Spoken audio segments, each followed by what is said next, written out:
I learned early on that rules work in different ways at different places. My parents lived in separate homes, and each one had different rules for me to follow. Mom's place, don't you dare go into any of my stuff. Dad's place, you can use whatever you want, but they better be exactly where I left them when I get back. I was a little scared to use the recliner at his house. I found that their rules had some wiggle room. For example, my mom had a lot of pairs of these. I didn't know what they were called or how much they cost, but I did know one thing.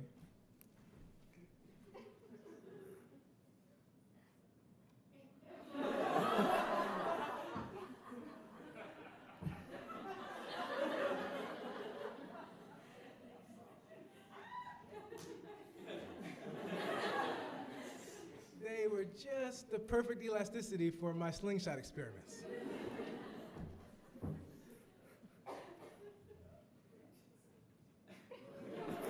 I may have snapped a pair or two trying to achieve the perfect transfer from potential to kinetic energy, but it was in the name of science.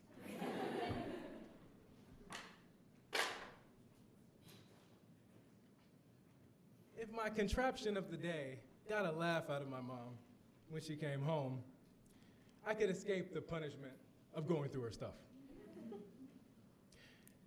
But I knew what may or may not happen to me at home when I broke a rule.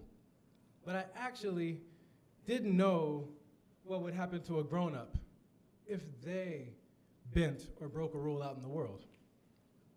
I was with my dad and my cousin at an amusement park, and we spotted the big coaster. The line was huge. It was a mass of people snaking through a 4-level deck. Dad knew that he wouldn't be able to keep a sight line on us in that line. But we begged him to let us go. Please, Dad, a big roller coaster, please. So he did what any good parent would do. He waited with us. But his neck wasn't as rubbery as our little necks. He knew that. His plan was to wait with us until he got to the ride. And then he'd go down the exit stairs and meet us at the bottom.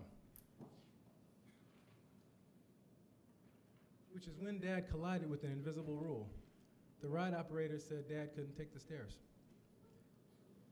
And Dad, with what looked to me like the poise he regularly presented as a professor, he suggested multiple good reasons why a responsible parent without a roller coaster friendly stomach or a whiplash friendly neck should be allowed to make a dignified exit while his kiddos enjoyed the buffet of loop-de-loops and hair turn twists.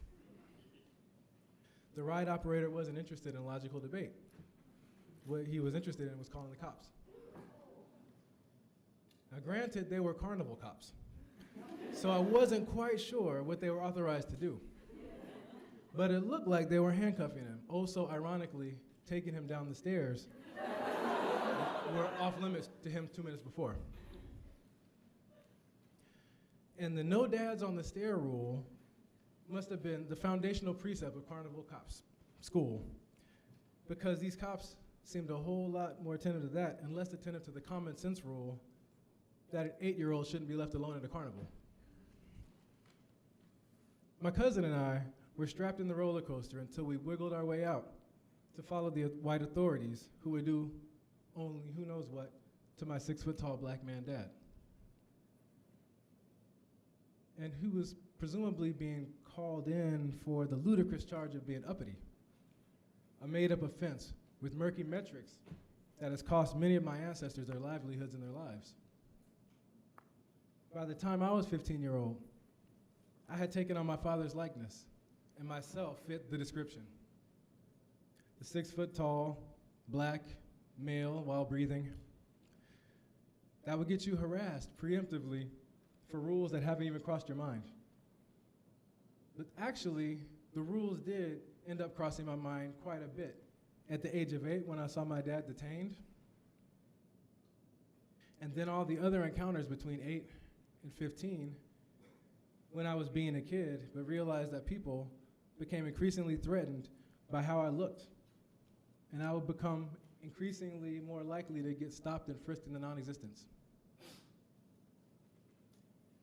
And if you were me at 15, you looked like a threat not just to the police, but the civilians or any thug who thought you were someone else.